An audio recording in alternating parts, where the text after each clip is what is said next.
일생에 걸친 강한 자와의 씨름입니다. 에베소서 6장 11, 12절은 이 성도들이 하는 씨름의 특징에 대해서 잘 설명하고 있습니다. 같이 읽어봅시다. 마귀의 관계를 능히 대적하기 위하여 하나님의 전신갑주를 입으라. 우리의 씨름은 혈과 육을 상대하는 것이 아니요 통치자들과 권세들과 이 어둠의 세상 주관자들과 하늘에 있는 악한 영들을 상대함이라. 이 씨름은 첫째 특징이 혈과 육, 즉 사람을 상대하는 씨름이 아니라는 것입니다. 아주 교활한 속임수, 거짓말의 달인이 아주 달귀신인 마귀의 하수인들과 싸우는 악한 영들과의 씨름입니다. 두 번째, 이 씨름의 상대, 주님이 분명하게 밝혀놓으셨어요.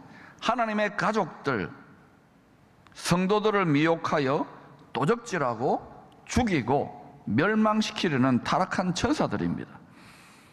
어떻게 역사하는가? 혈과 육인 사람들의 마음, 욕심이죠. 그리고 생각, 교만이죠. 사람들 마음에, 생각의 칩을 딱 결박하고 장악하여 역사하는 영들입니다. 그러므로 마음과 생각을 잘 지키지 못하면 주의 종이라도 한 방에 훅 가는 거예요. 그래서 세상 끝날까지 1초도 방심하지 말고 마음과 생각을 지켜야 한다는 것입니다.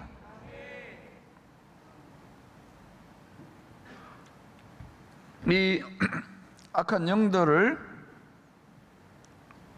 교회와 성도들의 사명과 분량과 성숙에 따라 상대로 붙이시는 이 악한 영들의 체급과 파워가 다 다릅니다. 다윗은 이스라엘의 왕이 되어야 되고 12지파의 목자가 되어야 되기 때문에, 쉽게 말하면 왕같은 제사장 장자권을 취해야 되기 때문에 골리앗을 붙여놓고 혹독하게 13년 동안 연단을 받아요. 어린아이에게는 하나님이 어린아이인 것을 영적으로 감안하셔서 거기에 합당한 상대를 붙이십니다. 이렇게 하면서 점점 견고해지고 지혜로워지고 성숙해지고 강해지는 거예요. 할렐루야.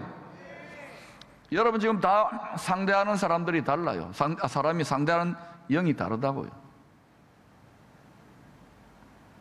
담임 목사인 저는 무너지면 다 무너지니까 얼마나 상대가 세게 나오겠어요. 부교육자들, 장로님들, 권사님들, 안수집사님들, 집사님, 성도님들 다 상대가 달라요. 기도하지 않고서는 혈과 육으로는 결단코 이길 수 없어요. 아무리 회의 잘하고 행정 잘하고 하더라도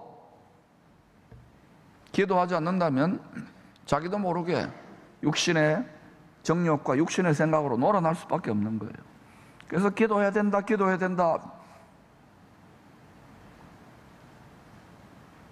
세 번째, 끝까지 기도의 씨름을 포기하지 않아야 합니다. 이 씨름이에요. 기도도, 믿음도 씨름이에요. 힘듭니다. 영혼 육의 에너지 소진이 많습니다. 그러니까 이전에 그렇게 열렬하게 아쉽고 답답할 때는 열렬하게 기도하지만 뭔가 문제가 회복되고 축복받고 물질적으로 풍요로워지면, 한국이 지금 그렇잖아요. 교회들이 기도하지 않아요. 유행입니다. 지도자, 직분자, 목사들 기도해야 돼요. 할렐루야. 기도하지 않으면 영이 망해요. 영혼이 잘못되면 범사가 잘 안 되고, 그리고 육신도 다 병들고 환경도 다 깨지는 거예요. 힘들어도 끝까지 인내하며 원수의 불화살의 공격을 이겨내며 기도의 씨름을 포기하지 않으면 때가 되면, 때가 차야 돼요. 분량이 차야 돼요. 능히 이길 수 있도록 성령의 권능이 갑자기 옷 입혀집니다. 이것을 하나님의 전신갑주라 그래요. 마가다락방에 열흘간 전심으로 약속을 붙들고 기도할 때 갑자기 호련히 여러분에게도 그런 역사가 있기를 축원합니다. 그러나 안타까운 것은 중한 질병과 가난과 문제와 싸우는데도 기도를 포기해요. 힘드니까. 기도는 저에게도 힘들어요. 포기하지 마시기를 축원합니다. 하나님의 전신갑주를 입지 못하면, 성령의 권능을 입지 못하면 절대로 이 공중의 권세 잡은 자를 이길 수 없습니다. 아시리아 군대에게 둘러싸였던 히스기야 왕도, 나라가 왕도 백성들과 함께 꼼짝없이 다 망하는 거예요. 우겨싸임을 당했잖아요. 하만의 괴계로 하나님의 가족들이 진멸당할 위기에 처했을 때 왕비 에스더도 포기하지 않는 기도의 씨름으로 죽으면 죽으리라. 혈과 육의 싸움도 죽으면 죽으리란데, 영의 씨름에서 이 정도의 각오를 가지고 나아가는 자들을 보기가 요즘 천연기념을 보는 것 같아요. 특히 젊은 세대들. 또 연세 드신 세대들은 이전에 그렇게 하다가 지쳐가지고 지금 우리 자녀들의 세대, 다음 세대들은 씨가 말라가는데, 거룩한 씨가.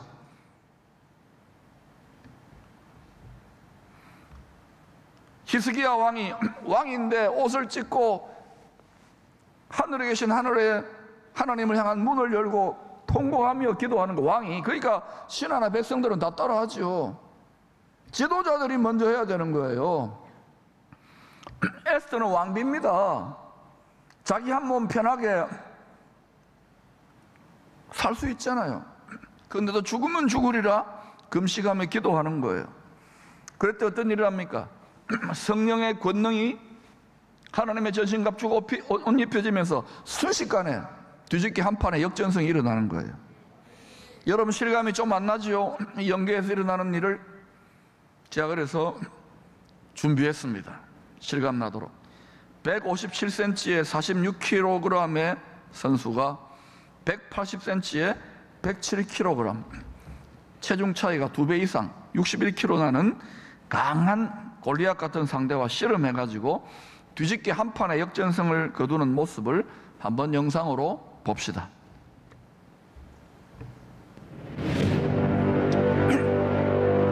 급이기 때문에 구체급 차이가 나는데요. 1kg의 체중차. 번쩍 들렸어요. 자, 지금 들배지기를 했는데, 자 여기서 내려놓자마자 아니, 야, 이거 정말 많이 당황했겠는데요. 충격적인 패배가 아닐까 생각해요. 또 기대되는 순간. 자, 또 한 번 들배지기. 버텨내면서. 자, 잘 버텨내면서. 자, 다시 들배지기 성공. 잡는 과정부터 야, 밀어치기, 잡치기, 다 피해. 들배지기. 자, 또 들어왔어요. 들배지기. 잘 매달려 있는 지금. 자, 수비하고 있는 자, 또 정현. 다시 들배지기. 다시 뽑아들고 있는 한동혁. 반대편. 자, 잡치기 안 돼요. 안다리. 자, 이 부분인데요. 자, 몰라요.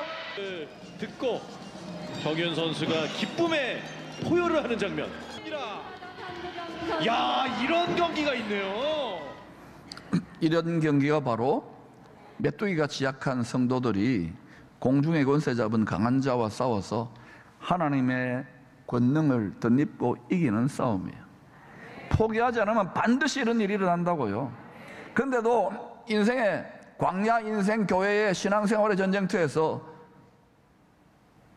속 사람이 약해가니까, 영혼이 잘 안 되니까 판판이 힘들고 어두워 결박당하고 포로된 자들이 너무 많은 거예요. 이길 수 있기를 축원합니다. 창세기 32장은 브엘세바를 떠날 때 고아와 같았던 야곱이 아내 넷, 자식 11, 많은 종들과 가축들, 많은 소유를 이끌고 아버지의 품으로 돌아갈 때의 이야기입니다. 외삼촌 라반은 야곱보다 10배는 더 지독하고 욕심 많은 사람이었습니다. 야곱에 움켜쥐고 욕심을 따라, 그리고 자기 유익을 위하여 입만 열면 거짓말하는 그 죄성을 뽑아내는 더 지독한 훈련 교관을 만나서 20년 동안이나 정금 같은 믿음으로 불시험으로 연단을 받았던 것입니다. 이 세상을 말하는 거예요. 라반은 두 딸을 빌미로 사위를 14년간이나 공짜로 부려먹습니다.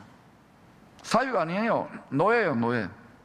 그것도 모자라서 그 후에 6년간은 품삯을 10번이나 마음대로 고용계약을 변경합니다. 그리고 이제 고향으로 가려고, 많은 소유를 이끌고도 고향으로 가려고 하니까 라반이 자기 아들들하고 와가지고 죽여버려서 그걸 다 빼앗으려고 하는 거예요. 왜? 돈이 하나님이거든요. 창세기 31장에서 야곱이 20년 동안 얼마나 힘들고 원통했겠어요. 그래도 라헬을 사랑하여, 아내를 사랑하여 더 사랑했기 때문에 7년을 며칠 같이 이겨내는데도 억울하잖아요. 그대로 공정한 대가를 받지 못하니까 기도했겠죠. 부르짖었겠죠. 하나님이, 야곱이 간증입니다. 하나님이 마치 라반의 가축을 빼앗아 가지고 주시듯이 야곱은 매우 번창하게 하나님이 축복해 주셨다고 간증하고 있어요. 오늘날도 얼마든지 우리 비즈니스 현장이나 물질의 현장에서 이런 일이 일어날 수 있습니다. 그런데 포기해 버리는 거예요. 낙심해 버리는 거예요. 물질은 물질이다.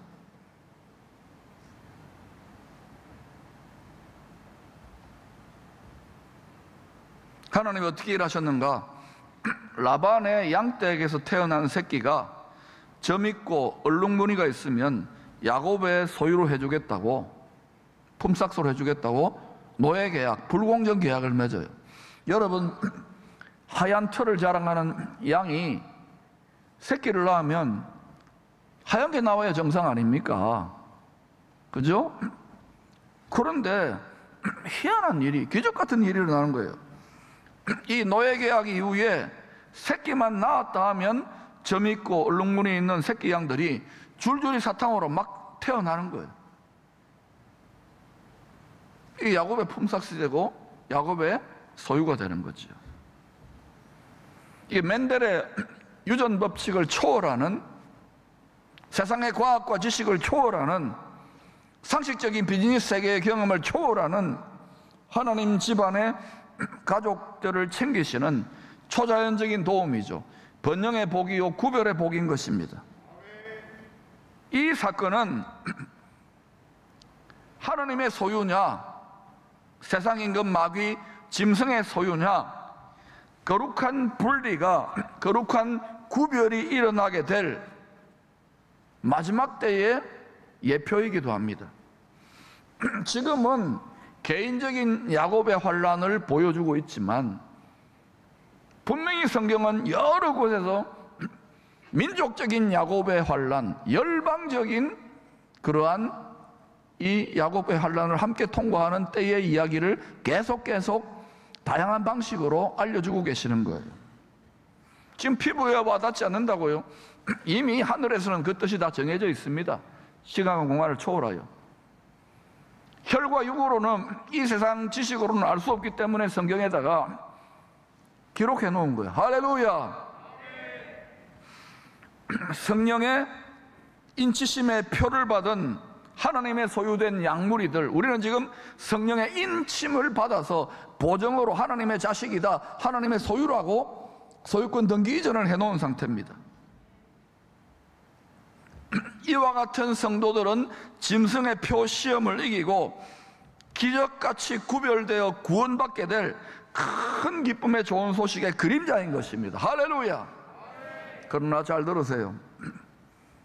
이 성령의 인침을 받았지만 육체의 정욕을 따라, 육신의 생각을 따라, 육을 따라서 계속해서 성령을 근심하게 하고, 성령을 회방하고, 성령을 대적하고, 끝까지 불순종하고 성령을 소멸시켜버리면 이 인침받은 성령의 불도장도 사라지는 거예요.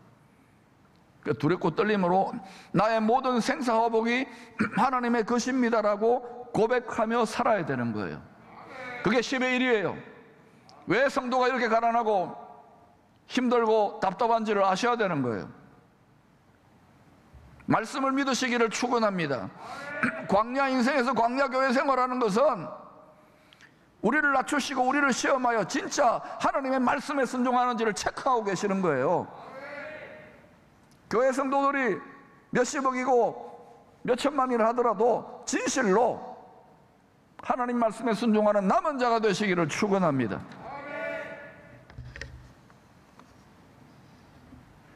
야곱은 은혜로 주신 가족과 모든 소유를 이끌고 약속의 땅 아버지의 품으로 돌아가는 길입니다. 그러나 이리로 돌아가기 전에 반드시 통과해야 되는 형 에서가 살고 있는 에돔 땅이 기다리고 있어요. 거기를 통과해야만 하는 거예요. 견고한 진이 거기에 있는 거예요. 이때 어떤 일이 일어나냐? 구원 얻을 상속자입니다. 야곱을 돕기 위하여 보내신 하나님의 큰 군대 천사들을 만나게 됩니다. 하나님이 야곱의 영안을 열어주신 것이죠. 그래서 야곱은 그 땅을, 아버지 품으로 돌아가기 직전에 그 땅을 마하나임, 따라합시다. 마하나임, 하나님의 큰 군대라고 이름을 붙입니다. 왜냐하면 하나님의 큰 군대 천사들이 도와야만 하는 타이밍과 상황이 되었기 때문이에요. 왜 하나님의 큰 군대 천사들이 다른 데는 숨어 있다가 하필이면 이 타이밍에, 이 장소에 야곱과 야곱에게 속한 무리들에게 나타났을까요? 거룩한 무리들이죠. 그 이유는 말입니다, 하나님의 소유된 백성들이 영원한 약속의 땅 아버지의 품으로 돌아가려고 할 때마다 공중의 권세 잡은 자, 사람들의 혈과 육의 마음과 생각을 충동질해 가지고 싸움을 붙이며 못 들어가게 방해하는 강한 자들의 공격과 방해가 있기 때문입니다. 이것이 개인적으로, 교회적으로, 지역적으로, 국가적으로 일어나다가 이제 분명히 여러분, 앞으로는 온 세상 야곱의 환란의 때에 총공세가 퍼부어질 것을 성경은 계속 밝히 증거하고 있는 것입니다. 창세기 33장 1절은 이 영적 세계의 공격과 방해, 죄와 사망 권세자의 공격과 방해를 에서가 400명의 장정들과 함께 야곱에게 속한 무리들을 삼키고 다 도적질하고 죽이고 훔치려고 우는 사자처럼 달려오는 모습으로 보여주고 있는 거예요. 구약의 모든 전쟁이나 모든 역사적인 이야기들은 눈에 보이는 하나의 그릇이요, 형태입니다. 신약은 그것이 신약의 예수의 피로 구원받은 성도들에게 주어지는 영적인 의미, 그 신령의 의미의 본질인 거예요. 할렐루야. 이렇게 구약과 신약을 통달하게 되면 여러분 모든 것이 내 피부에 와닿아요. 할렐루야. 장자권을 빼앗긴 에서의 상처난 마음에 공중권세 잡아서 딱 결박해 버리는 거예요. 잔인하고 흉악한 결박입니다. 여러분이 지금까지 나이만큼 살아오면서 이런저런 인생의 상처와 아픔과 고통을, 원한을, 울분을 경험해 본 적이 있을 것입니다. 그때 그 상처, 그 원통함, 그 답답함, 그 눌림에 딱 결박되어지면 이건 잔인한 흉악한 결박이에요. 절대 못 빠져나옵니다. 그 분노, 그 억울함, 그 미움, 그 자존심의 수치감 부르르 떨면서 그게 진짜 자기의 생각인 줄, 그게 진짜 자신의 정체성인 줄 알고 그것을 따라 묶여버리는 거예요. 겉은 멀쩡하지요. 그런데 속에, 그래서 우울증, 공황장애, 두려움, 근심, 염려, 불면증, 온갖 것들이 마음과 함께 몸이 무너지기 시작하는, 삶이 무너지기 시작하는 거예요. 그러므로 여러분이 인생 살면서 광야 같은 인생입니다. 상처받고 답답하고 눌리고 억울할 때, 이때 여러분 마음의 욕심과 생각을 성령의 검 하나님 말씀으로 찔러 쪼개야 돼요. 다시 말하면 여러분의 죽을 수밖에 없는 옛 지체의, 육체의 자아에 대해 죽어야 되는 거예요. 그리할 때 여러분은 아버지 품에 안기게 됩니다. 이거 하지 않으면요, 예수 믿고 교회를 1000년을 다녀도요, 계속해서요, 딱 물기 때문에 막 끌고 다녀요. 어느 순간 기쁨으로, 충만함으로, 감사함으로 찬양하며 노래하지만 어느 순간부터 더 이상 생수의 기쁨, 과거에 받았던 첫사랑의 은혜와 감격이 사라지는 거예요. 복음 전할 수 있는 능력이 사라지는 거예요. 지금 한국교회도 아시아의 장자교회로 열방을 바쳐야 될 한국교회도 지금 혹독한 세상 풍요 속에 성도들과 주의 종들의 마음까지 빼앗기고 있잖아요. 그러므로 여러분, 상처 났습니까? 고통합니까? 눌렸습니까? 실패했습니까? 좌절했습니까? 죽을까봐 두렵습니까? 그러면요, 그리스도 예수와 함께 여러분의 생각, 여러분의 마음을 못 박으세요. 그리하면 세상을 이기신, 사망 권세를 이기신 더 강한 자인 죽으시고 부활하신 예수 그리스도의 영이 여러분을 통해 살아나기 시작합니다. 여러분을 살기 시작합니다.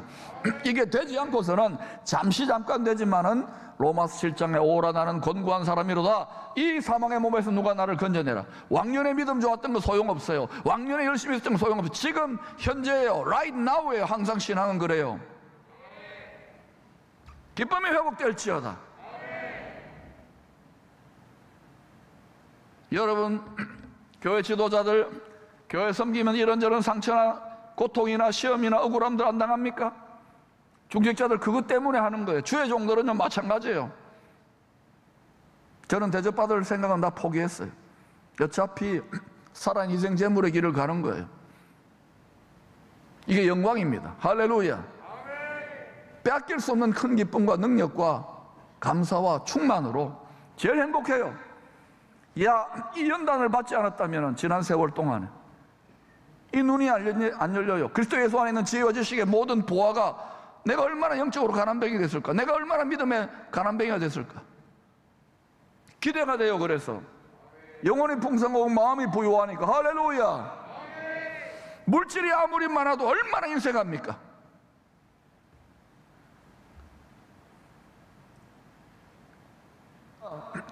두 번째는 어떤 상황에서도 낙심하면 안 돼요. 기도를 포기하면 안 돼요. 끝까지 견뎌야 돼요. 믿음을 인내하며 순종해야 돼요. 기도의 씨름을 계속 하셔야 됩니다. 씨름이 힘들어요. 아까 그 조그만 아이가 어떻게 이깁니까? 다 뒤집어지는데도 포기하지 않잖아요.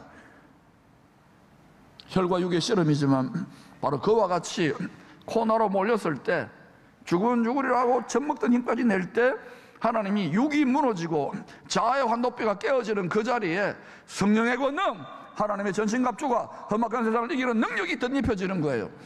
이 능력도 덧입지 못하고서 여러분 신앙생활 한다? 잘 생각해 보세요. 이기고 있는지 지고 있는지. 이 기도의 씨름을 통하여 하나님은 육신의 정욕, 안목의 정욕, 이생의 자랑이라고 하는 우리의 잘난 자아의 환도뼈를 어그러뜨리게 하십니다. 마치 야곱은 이 이후에 죽을 때까지요, 한쪽 다리를 절름절름 저는 자처럼 뭔가 이렇게 나무 같은 데나 이 뭐예요? 이 뭐라 그럽니까? 그거를 목발에 의지할 수밖에 없는, 하나님만을 의지할 수밖에 없는, 십자가에 달리신 예수 그리스도를 의지할 수밖에 없는, 성령의 권능을 의지할 수밖에 없는 약한 자로 절름절름하게 만드는, 육에 대해 약한 자로 만드는 거예요. 교회 와가지고 세상적으로 화려하고 잘났다고 부자라고 지식 많다고 고개를 빳빳하게 드는 자를 하나님은 꺾으세요. 여러분 그렇게 해가지고 나는 부자라 부족함이 없다고 자신의 영적인 상태의 가련함과 공고함에 대해서 회개할 수 있기를 축원합니다. 오히려 세상적으로 육적으로 가진 게 없지만 주님 사랑합니다 하며 나아가는 자가 더 귀한 거예요. 그리고 더 귀한 사람은 세상적으로 육적으로 편안하고 모든 것이 편안한데도 하나님 나라와 교회와 다음 세대를 위하여, 영혼들을 위하여, 자녀들을 위하여 계속해서 약한 자로 기도하는 사람, 기도의 자리를 지키는 그분이 더 위대한 거예요. 할렐루야. 기쁨의 교회는 그렇게 나아가야 될 것입니다. 세 번째로 영적인 씨름을 통하여 육신적인 자아, 이 환도뼈가 어긋난 약한 자들에게 성령의 권능을 전신갑주로 옷 입혀주십니다. 그리고 갑자기 뒤집어지는 거예요. 뒤집기 한판에 역전성이 일어나 강한 자가 무너집니다. 모든 성경 전체를 보세요. 다 그래요. 우리는 약하기 때문에, 양같기 때문에 모여야 돼요. 모이기를 피하면 안 돼요. 모여야 돼요. 여러분, 아프리카 초월의 세렝게티에 보세요. 뭐 얼룩말이다, 뭐 가젤이다, 양이다 다 돌아다녀도 여러분 다 모여 있으니까 희생되는 건 몇 마리고 다 살아남잖아요. 똑같아요. 지금 여러분 몸된 교회 공동체에 모여가지고 여러분 있어야지. 나 유튜브 들으니까 여기저기 떠돌아다녀 보세요. 다 먹혀가지고 질질질질 혼이 결박돼가지고 연약하고 비참하고 답심하고 탄식하고. 여러분, 주님은 여러분이 미워서 고생시키는 게 아니에요. 이것이 환도뼈가 어긋나야 되는 거예요. 육신의 정욕과 육신의 생각과 육신의 교만이 꺾여져야, 그때 약한 자가 되어야. 우리는 강한 자가 아닙니다. 양들이기 때문에 양들은 우리로 교회로 모여야 되는 거예요. 그때 하나님의 성령의 권능 전신갑주를 입혀서 호련히 이기게 하는 거예요. 교회가 약한 것 같지만 열방의 모든 교회들은 그렇게 하여 항상 새로운 시대를 열었어요. 한국교회는 아시아와 열방의 새로운 빛의 시대를 열게 될 것입니다. 기쁨의 교회는 이 시대의 남은 자 공동체 장자권을 취하여 하나님께서 주시는 이 시대의 사명을 감당하게 될 것입니다. 민족과 열방을 축복하게 될 것입니다.